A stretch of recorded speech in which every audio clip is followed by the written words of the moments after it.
Kamusta mga kaibigan? Napakagandang episode ang ating nasubaybayan kagabi dito sa first episode ng Coco Martin si Gabo. Ngayon ngang nalaman natin na si Django at Gabo ay dating magkagrupo. Ngunit taliwas nga si Gabo sa mga plano ni Django.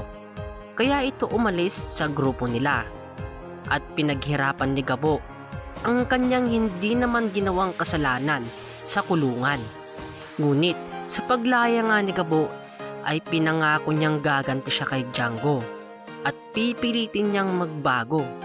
Ngunit sinusubok talaga ng tadhana si Gabo at dito na nga nakita natin ang unang pagkikita ni Sam at Gabo at ating aabangan ang kanilang susunod na pagkikita.